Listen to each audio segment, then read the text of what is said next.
Eles são os assassinos em série mais famosos do mundo. Foi o maior número de mortes atribuído a um único assassino em série na história norte-americana. O problema é que garotos americanos estavam matando garotas americanas. Mas o que os levou a cometer seus crimes hediondos? As vítimas haviam sido abertas e seus órgãos haviam sido removidos. Foi a natureza? O pai dela cometia abuso sexual. Ele foi o homem mais demente que conheci na vida. Ou foi algo cultivado? O pai, então, quebrou os dedos da mãe, um por um, na frente dos filhos.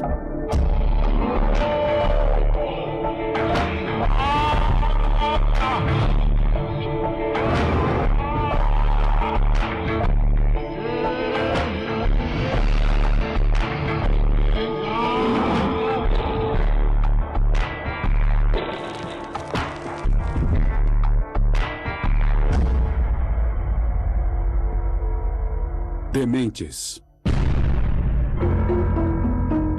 Richard Trenton Chase, um assassino com sede de sangue. Ele ficou conhecido como o Vampiro de Sacramento. Ele queria explorar o corpo. Ele queria beber todo o sangue dela. Um homem que matou e mutilou indiscriminadamente. A maioria dos assassinos em série não mata aleatoriamente. Causou terror numa comunidade. No bairro, todos ficaram muito perturbados. Já se falava em comprar armas. E pôs à prova os policiais. Eu já tinha posto na cabeça que, se o garoto estivesse lá, eu ia matar o Chase. Mas seria Richard Chase um assassino nato ou um produto do meio?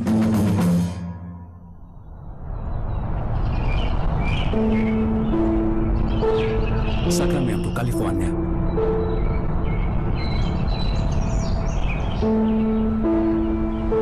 Richard Trenton Chase nasceu em 23 de maio de 1950, na cidade de Sacramento.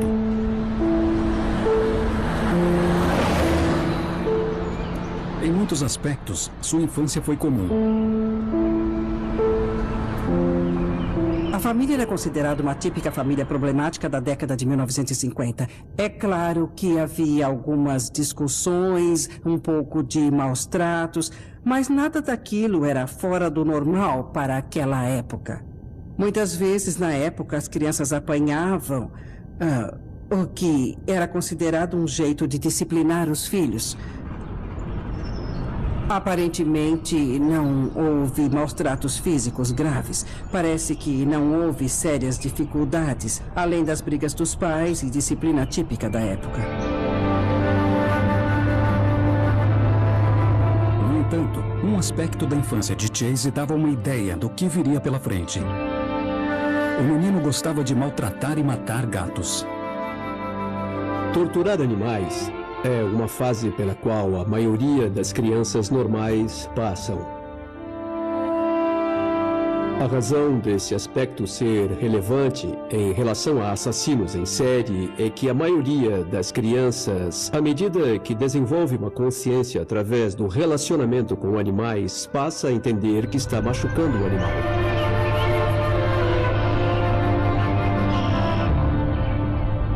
Naturalmente, se a pessoa continua a torturar, a mutilar animais, é porque ela não desenvolveu a consciência da maneira que as crianças normalmente desenvolvem à medida que crescem. No entanto, Richard Chase frequentou a escola local e, pelo menos por um tempo, era considerado bem vestido e, até certo ponto, capaz de conviver com os colegas. Bom, em outras palavras, ele não se comportava de forma completamente esquisita, só em certos aspectos, quando ele era criança. Durante o ensino médio, em meados da década de 1960, Chase começou a usar drogas. Consumia maconha e LSD. Ele começou a usar doses extremamente altas, não só de maconha, mas também de outras drogas. As drogas podem levar alguém a perder o controle? Será que a pessoa, assim do nada, pode se tornar psicótica sem ter alguma doença subjacente? A tendência é afirmar que, se não fosse preciso haver certa vulnerabilidade ou sensibilidade, todas as pessoas que tomaram LSD nesse país e no resto do mundo seriam com toda certeza assassinos em série. Isso faz crer que ele tinha dificuldades não manifestadas, mas isso poderia ter desencadeado os assassinatos? Por si só, não. Junto com o crescente uso de drogas na adolescência, Chase desenvolveu um problema físico. Ele descobriu que havia uma diferença entre ele e seus companheiros. Embora não sentisse atração por mulheres, ele não era capaz de conseguir ter uma ereção. Ele começou a achar que, como se sabe, o sangue deve entrar no pênis para ele ficar ereto. E que se ele obtivesse sangue de uma fonte externa, como se fosse um suplemento, aquilo poderia funcionar. Após os 20 anos, o comportamento e as crenças de Chase foram se tornando cada vez mais bizarros. Ele achava que estava sendo envenenado, que havia ossos crescendo na parte de trás da cabeça dele, que seu estômago estava de cabeça para baixo e sua artéria pulmonar havia sido roubada. E sentia muita dor física. Evidentemente, era a imaginação dele. Ele começou a procurar formas de aliviar a dor. Começou a matar pequenos animais e a usar o sangue deles e partes do corpo. Chase foi internado no hospital psiquiátrico Beverly Manor, onde, por causa de seu comportamento radical, os outros pacientes o apelidaram de Drácula. Richard Chase now was doing things with small animals and birds, you know, killing them, drinking their blood. He needed extensive care. He was not receiving as much care as he should have gotten. Apesar da preocupação de alguns funcionários, Chase foi liberado para ficar sob a guarda de seus pais, que haviam se separado. Seu comportamento perturbador não se alterou, e inclusive ele chegou a matar um gato na presença de sua mãe. Uma vez a mãe dele chegou e o viu destroçando um animalzinho e esfregando o sangue no rosto, coisas desse gênero, e ela não reportou o fato. Mas matar gatos foi só o começo para Richard Chase. Eu acredito que um dos acontecimentos interessantes em relação ao caminho que Chase percorreu para se tornar um assassino em série ocorreu em agosto de 1977 em Pyramid Lake, uma reserva indígena. Pyramid Lake, Nevada. A 320 quilômetros de Sacramento. Numa patrulha de rotina, guardas da Agência de Assuntos Indígenas encontraram uma picape atolada na areia. Ao examinar o interior do veículo, descobriram algo chocante.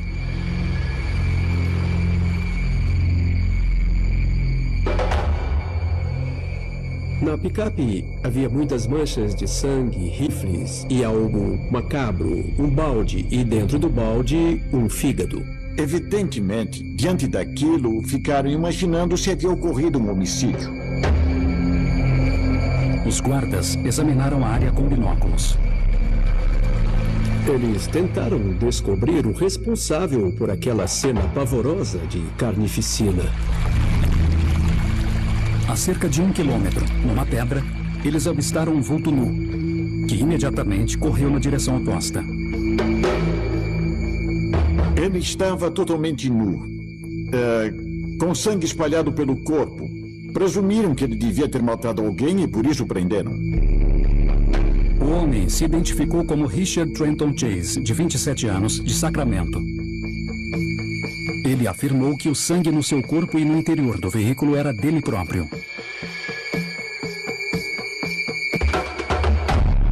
Com Chase detido, o fígado e o sangue foram testados. Eles eram de uma vaca. Chase foi solto sem acusações. Então, no fim de 1977, depois de anos matando animais, Chase passou a jogar mais pesado.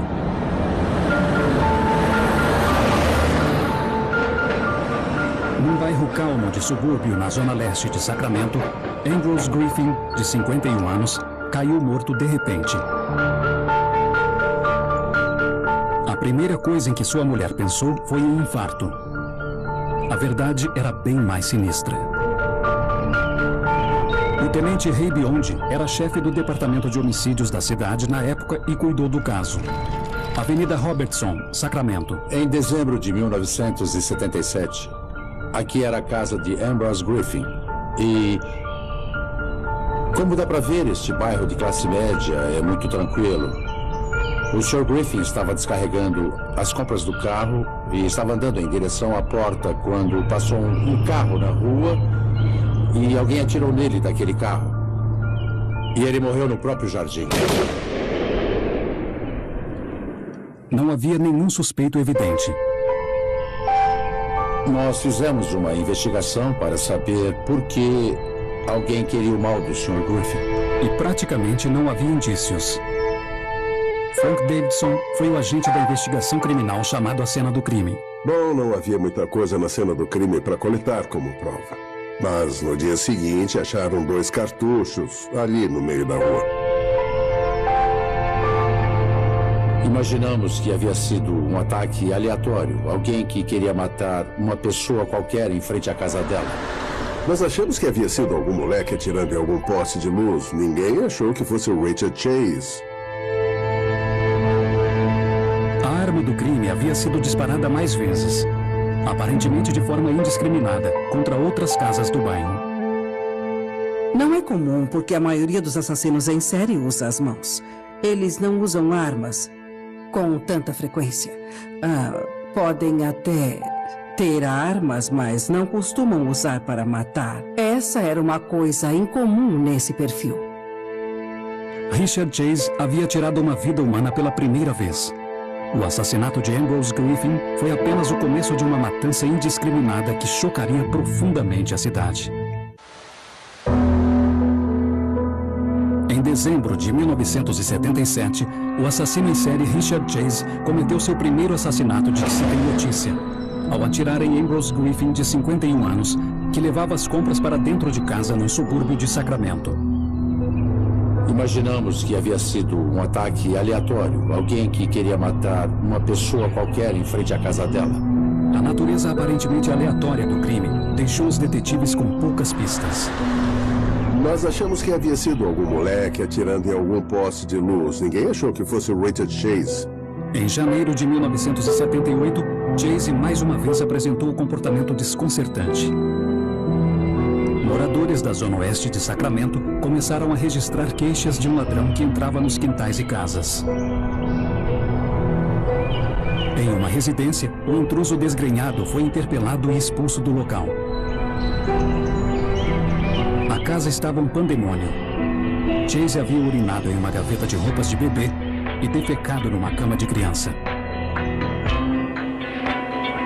É o comportamento de alguém que quer declarar seu controle sobre aquele ambiente específico, aquela casa específica que ele invadiu.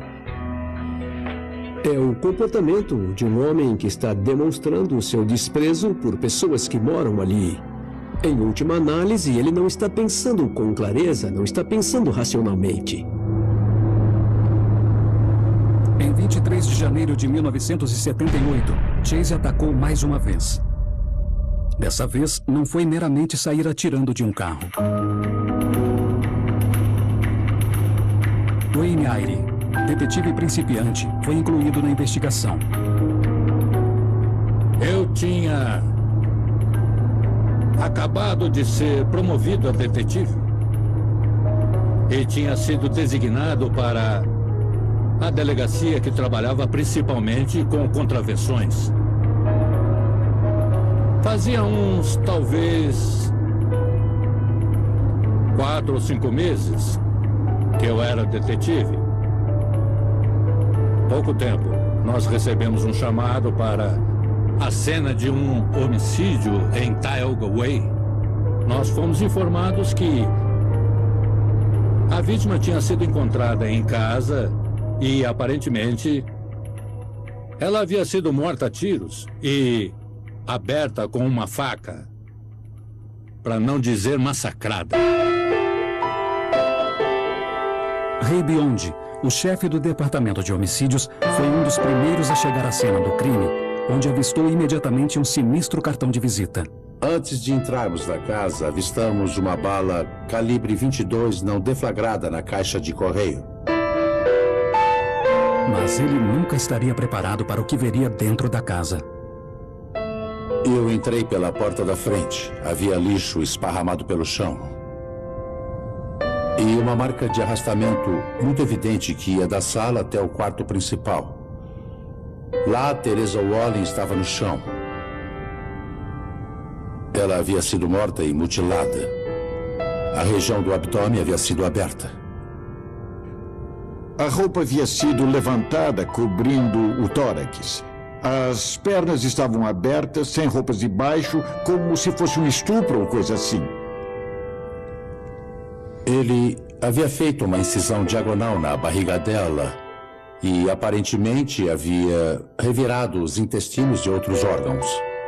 Foi um homicídio pavoroso. Porque, como ela estava grávida, além de matá-la, ele matou a criança que estava no seu ventre. Então eu achei um copinho de iogurte usado de papel com marcas em zigue-zague. Aparentemente ele havia bebido o sangue dela ou feito alguma coisa usando aquele copo. Aquela cena incomum era diferente de tudo que aqueles agentes já haviam visto. Naquela época pensamos que estávamos lidando com um psicopata, obviamente pela maneira como ele mutilou os corpos. Eu já estive em muitas cenas de homicídio. Eu tirei muitas fotos e foi o mais estranho que eu já vi e que muitos outros já viram também. Não é todo dia que alguém abre uma barriga removendo intestinos e tudo. A cena do crime apresentava sinais do que o FBI recentemente começou a classificar como assassino desorganizado. Ele era do tipo desorganizado, que comete crimes do tipo desorganizado. Crimes que não têm lógica, que refletem pouco planejamento, que refletem raiva, que refletem elementos que possam ser lidos pela pessoa que está investigando o crime. A primeira vítima de Chase foi morta a tiros e deixada onde caiu. A mutilação de Teresa Walling indica uma drástica intensificação da violência. Com certeza, aqui temos o primeiro exemplo humano do que Chase vinha fazendo com animais já havia muito tempo. Teresa Walling foi efetivamente mutilada. Ele removeu os órgãos dela, os examinou, fez experiências com eles. Mas é preciso lembrar também do que sabemos sobre a juventude de Chase. Ele tinha disfunção erétil e, embora pudesse ter atração sexual por mulheres, ele não podia expressar isso de nenhuma maneira normal. Assim, a forma como ele manifesta a atração está relacionada com o quanto o corpo foi maltratado. Ele tem curiosidade sobre os órgãos internos, assim como os seios, assim como a vagina, e a forma como ele expressa essa curiosidade é profanando e destruindo. É uma característica bastante comum aos assassinos em série. Certamente não é exclusiva dele, porque eles não têm emoções humanas. Por isso, para eles, um ser humano morto pode representar apenas um objeto com o qual se pode fazer experiências muito parecido com os animais que são usados em laboratório. Eles demonstram uma curiosidade incomum, quase infantil, em relação à vítima, que frequentemente tratam como se fosse apenas um pedaço de carne para fazer experiências. Com um assassino psicótico à solta, os detetives precisavam agir rápido. É sempre uma corrida contra o tempo. Num caso de homicídio, as primeiras 24 horas são decisivas. Durante as 72 horas seguintes, e depois a coisa começa a esfriar. Surgem dificuldades. Todas as pistas, as testemunhas vão aparecer se você localizá-las e bater na porta delas durante as primeiras 72 horas.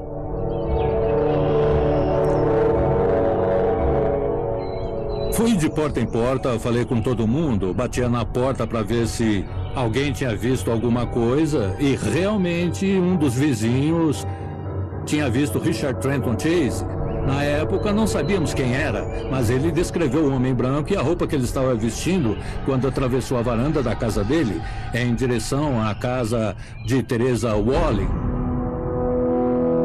A notícia do crime se espalhou e com ela o medo.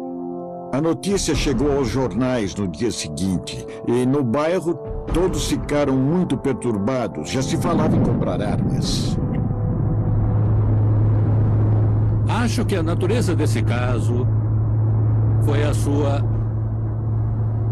natureza horrenda. A vítima, Teresa Walling, estava levando lixo para fora. Ela estava grávida. Ela foi morta a tiros e estripada. Eu vi a foto dela morta e o medo estampado em seu rosto. Até hoje não me sai da cabeça. O que os moradores e detetives de Sacramento não perceberam foi que Chase estava prestes a atacar novamente, desta vez com mais ferocidade ainda. Em janeiro de 1978, o assassino em série Richard Chase havia agido 2 vezes nos arredores de Sacramento. Primeiro, os tiros misteriosamente disparados de um carro contra Ambrose Griffin, de 51 anos. Imaginamos que havia sido um ataque aleatório. Alguém que queria matar uma pessoa qualquer em frente à casa dela. Depois, o chocante assassinato de Teresa Walling, grávida de 3 meses. Ela havia sido morta a tiros e aberta com uma faca, para não dizer massacrada. Eu achei um copinho de iogurte usado. Aparentemente, ele havia bebido o sangue dela ou feito alguma coisa usando aquele copo. O medo se espalhou pela comunidade, que mobilizou uma grande força-tarefa para encontrar o assassino antes que ele agisse novamente. E no bairro, todos ficaram muito perturbados. Já se falava em comprar armas. Em 27 de janeiro de 1978, Ray Biondi, chefe do Departamento de Homicídios, recebeu um chamado. Mais 3 corpos haviam sido encontrados. Marywood Drive, Sacramento. Quando entrei naquela casa, na Marywood, ficou claro que havia acontecido alguma coisa muito parecida com o assassinato de Teresa Walling, na Tioga Way. Na sala estava Daniel Meredith, morto com um tiro na cabeça, executado provavelmente no local onde se encontrava. Eu entrei num dos quartos e encontrei Evelyn Myrott. Ela havia sido morta e mutilada. Seu abdômen havia sido aberto.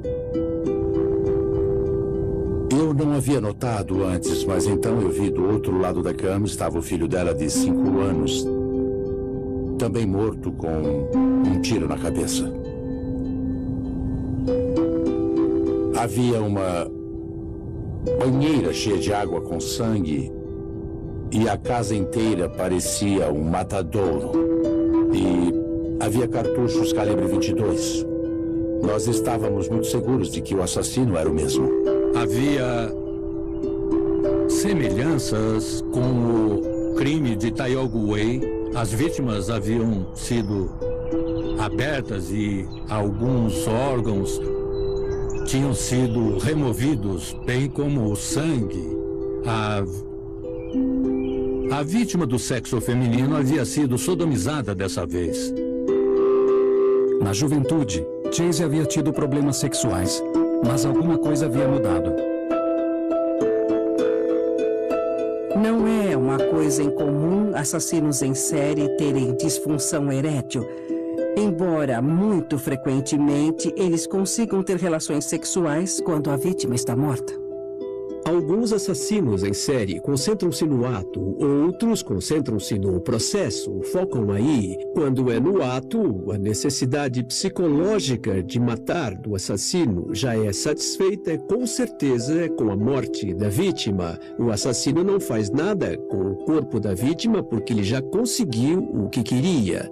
Quando o foco é no processo, é muito comum o assassino em série passar algum tempo com o corpo da vítima. E isso foi o que aconteceu, como realmente o Chase fez com Teresa Wallin e Evelyn Merritt. Ele quer explorar todo o corpo, ele quer beber o sangue dela. Ele quer se relacionar sexualmente com o corpo e quanto mais tempo ele passar com a vítima, mais tempo ele vai conseguir prolongar a sua satisfação sexual e alcançar o seu objetivo.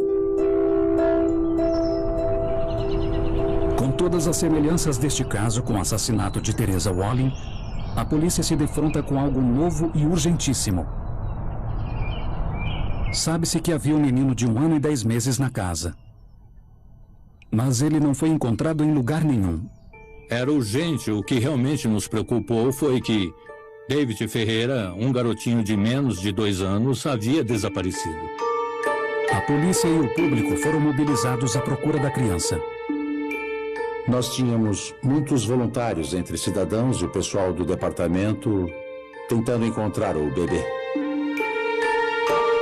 Mas, dada a natureza aleatória dos crimes, havia poucas pistas e o terror na comunidade foi aumentando. Ninguém sabia quem seria o próximo, inocente morto e mutilado na própria casa. A maioria dos assassinos em série não mata aleatoriamente. Eles têm um padrão, geralmente seguem um padrão de vítimas, mas não necessariamente um método. Mas aquele era um indivíduo que matava indiscriminadamente. A polícia continuou investigando no bairro e ficou claro que o assassino havia sido visto. As pessoas diziam que haviam visto um homem de aspecto estranho. Ele era um homem branco, cerca de 1,80 m, usava uma parca cor de laranja, cabelo muito despenteado, muito magro, esquálido, e espiava o interior das casas. Mesmo com uma boa descrição do suspeito, as autoridades estavam com dificuldade para identificá-lo. Outros homens brancos haviam sido vistos. Na faixa dos 20 anos, cabelos compridos. Mas naquela época era comum, era a época dos hippies. Cabelo comprido era a moda. Bom, naquele tempo todo mundo tinha cabelo comprido, era a moda. Foi quando os detetives deram sorte. Uma ex-colega de colégio de Richard Chase viu um retrato falado do suspeito. Ela se lembrou de um encontro que teve no centro comercial Town & Country no dia do assassinato de Teresa Wallin. Centro comercial Town & Country, Sacramento. A mulher tinha visto um sujeito completamente sujo. Cabelo comprido, manchas de sujeira e um olhar vazio. Bom, resumindo, um cara muito estranho. Ela havia estudado com ele, mas incrivelmente não o reconheceu. Ele foi falar com ela e, claro, ela ficou meio assustada por causa do aspecto dele. Ele perguntou se ela se lembrava de um sujeito do colégio que tinha morrido de acidente de moto e ela perguntou, mas quem é você? E ele respondeu, Richard Chase. Ela ficou tão assustada com ele que entrou no carro, travou as portas e foi embora. E não lembrou mais da história até ver o retrato falado uns dias depois. O detetive Wayne Eyre ficou encarregado de interrogar a testemunha. A Nancy Holden me disse que achou que ele estava com sangue nas mãos. A investigação de antecedentes revelou o passado de Chase, inclusive o estranho incidente em Pyramid Lake, o endereço do suspeito.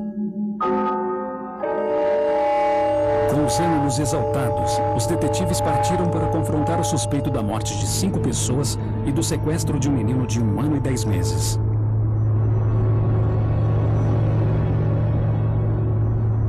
Quando saímos, o detetive Roberts e o Ken Baker e eu estávamos convencidos de que Richard Chase era o assassino.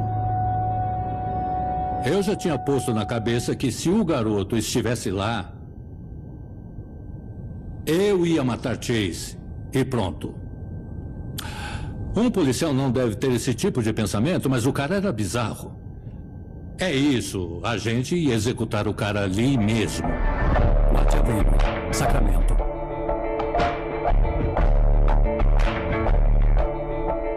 Quando chegamos ao conjunto habitacional, estacionamos aqui no pátio e entramos para falar com a administradora. Ela confirmou que ele estava no apartamento 15.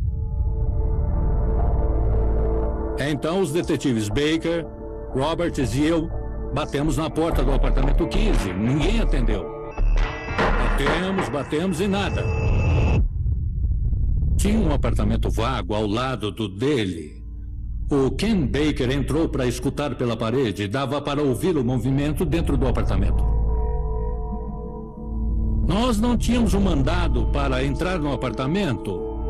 Não tínhamos uma ordem de prisão. Então pedi a Bill Roberts para ir de novo à administração, ligar para o Ray Beyond, o nosso supervisor, e pedir orientação. Éramos todos novatos, entende? Enquanto aguardavam notícias do supervisor, os detetives mudaram de lugar. O silêncio levou Chase a acreditar que eles haviam desistido da busca.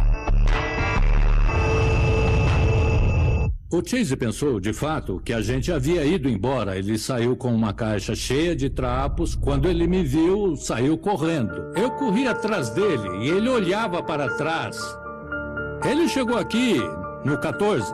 O detetive Baker estava aqui, acertou a cabeça dele. O Ken o derrubou. E nós pulamos em cima dele para segurá-lo. Wainwright e seu colega estavam atracados violentamente com um homem que havia matado e mutilado indiscriminadamente. E ele estava armado. A arma estava num coldre sobre o peito dele, embaixo do casaco. Eu saquei o revólver e encostei na orelha dele. Falei que se ele não parasse de resistir, estourava os miolos dele. Ele continuou resistindo e foi aí que eu descobri que eu não era como ele. Mesmo acreditando que seria um tiro bom, um tiro justificado, eu não consegui matá-lo. E teria motivo se matasse. Porque uma pessoa normal, inclusive da polícia, não é como essa gente. Ele é um assassino cruel e nós não somos. Os detetives finalmente conseguiram dominar o suspeito sem um único tiro. Chase foi levado preso e os detetives entraram no apartamento 15 à procura de David Ferreira, um menino desaparecido. Quase todas as superfícies do apartamento estavam cobertas de sangue. O sofá coberto de sangue, a bancada da cozinha, a pia, o banheiro, o tapete. Havia coisas estranhas em potes na geladeira. Num liquidificador havia algo que parecia ter sido órgãos de animais ou pessoas. Parecia ter sido batido com Coca-Cola. Mas a criança desaparecida não estava em lugar nenhum. Em 28 de janeiro de 1978, o assassino em série Richard Chase foi detido enquanto tentava fugir de seu apartamento em Sacramento. Ele havia deixado um rastro de assassinatos e mutilações, com 5 mortos e David Ferreira, uma criança de 1 ano e 10 meses, desaparecida. A busca em seu apartamento revelou provas de sua culpa. Quase todas as superfícies do apartamento estavam cobertas de sangue. O sofá coberto de sangue, a bancada da cozinha, a pia, o banheiro. Num liquidificador havia algo que parecia ter sido órgãos de animais ou pessoas. Mas não havia sinal da criança desaparecida. Por ter sido o detetive que fez a prisão, Wainwright foi o primeiro a interrogar Chase. No interrogatório, ele admitiu ter matado cachorros. Eu usei todos os truques que eu conhecia, mas ele não admitiu ter matado pessoas. Então, eu me virei para arrumar as fotos e, quando eu virei para o outro lado assim, a cabeça dele estava bem aqui, junto ao meu ombro. Me assustei. O que eu fiz? Virei a cabeça, ele estava ali. O que está fazendo aí? Pronto, acabou. O cara se calou ali mesmo.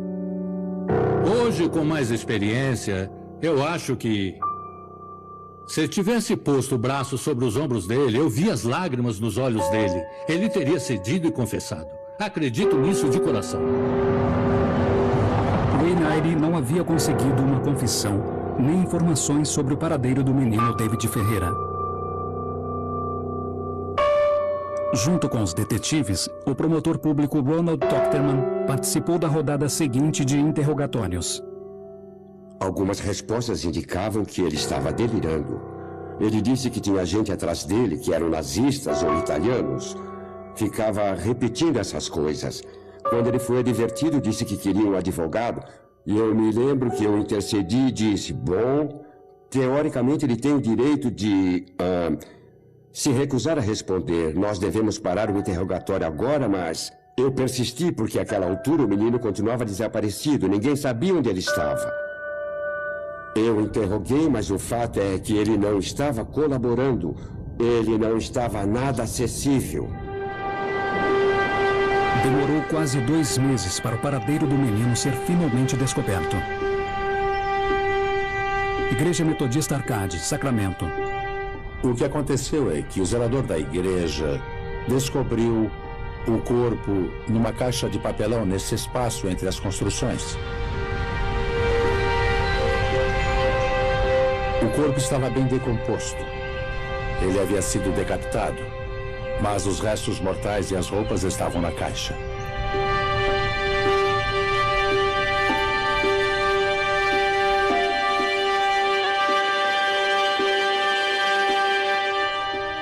Então foi esse o desfecho, depois de meses e meses procurando o corpo. Richard Chase havia tirado a vida de 6 inocentes. Em 1979, ele foi julgado por todos esses crimes. O advogado de defesa, Ferris Salem, entrou com uma petição de insanidade.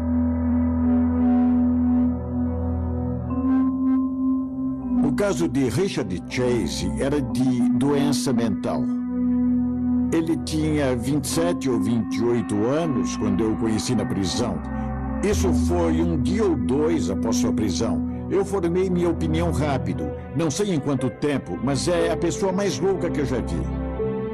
A promotoria, entretanto, estava convencida de que Chase tinha noção de certo e errado quando cometeu os assassinatos. E, portanto, era tecnicamente são aos olhos da lei da Califórnia. O material encontrado na casa dele era extremamente incriminador. E eu me lembro de, no julgamento, ter usado a abordagem de que não seria um grande desafio convencer o júri de que havia sido ele o assassino daquelas pessoas. O desafio seria convencê-los de que ele estava legalmente são quando matou as pessoas e que a pena apropriada quando chegasse a hora de decidir seria a morte. No banco dos réus, Chase admitiu ter bebido o sangue das vítimas e que havia decapitado o menino para obter mais. Ele disse que acreditava que era terapêutico.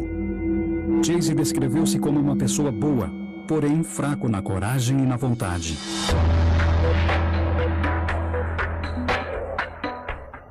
O insano não conhece a natureza do que faz.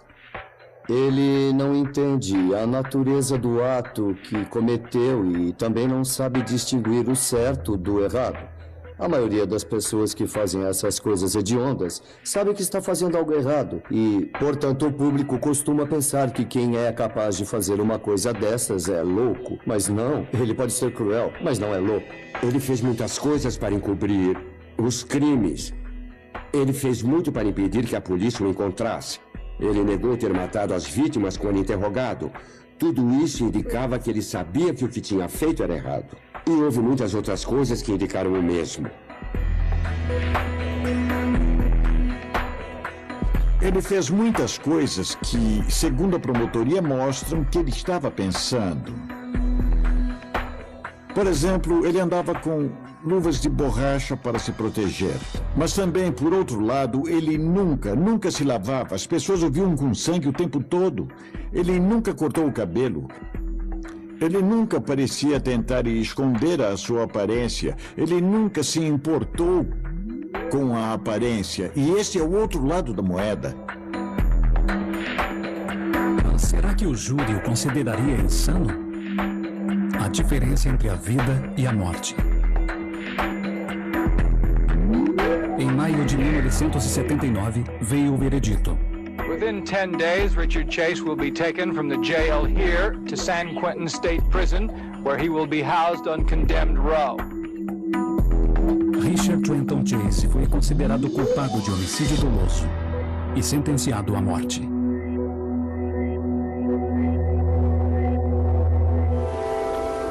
Mas o que teria levado Chase a cometer esses crimes? Ele era um assassino nato? Ou algum fator de sua educação teria causado tudo isso? Se ele sofreu maus tratos, deve ter sido seu pai com a cinta por alguns de seus atos chocantes.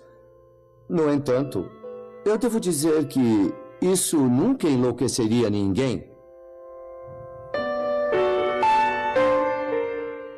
A crueldade real e a humilhação constante contra jovens verdadeiramente brutalizados são fatores importantes que levam uma pessoa em direção a um futuro de violência ou crime, mas não tornam uma pessoa esquizofrênica. Se Chase não sofreu maus tratos, a negligência seria a origem de seu futuro como assassino em série? Esse homem era um esquizofrênico. Um esquizofrênico paranoico, e para mim é uma tragédia ele não ter recebido ajuda que o teria impedido de matar outros seres humanos. O que me assusta em relação à mãe é que quando ele bateu na porta e ela ouviu um barulho e ele estava lá com um gato morto e estava com o sangue espalhado nele todo, ela não fez nada. Sinceramente, eu acho que quando alguém começa a torturar animais regularmente, está simplesmente aprendendo que é capaz de fazer isso, ou a pessoa se torna insensível à dor de outro ser que está nas suas mãos. Logo, ele se socializa, imaginando que o seu comportamento é aceitável. E é um pequeno passo para descobrir que ele é capaz de ter o mesmo tipo de comportamento, não só com animais, mas também com outros seres humanos. Eu acho que a melhor maneira de entender Chase de um ponto de vista diagnóstico é que ele era esquizofrênico e que sofreu uma séria crise emocional na adolescência por causa do agravamento do seu potencial genético por essas drogas psicotomiméticas ou alucinógenas. Nenhum ser humano é imune à bagagem genética que carrega, nem aos efeitos que o meio tem sobre ele. Será que ele tinha uma mutação genética despertada pelo histórico familiar, pelas drogas e pelas decepções que teve nos relacionamentos? Evidentemente, ele deve ter nascido para matar. Mas quais fatores colaboraram com a mudança na sua adolescência, quando tudo no cérebro se modifica? Essa resposta nós ainda não temos.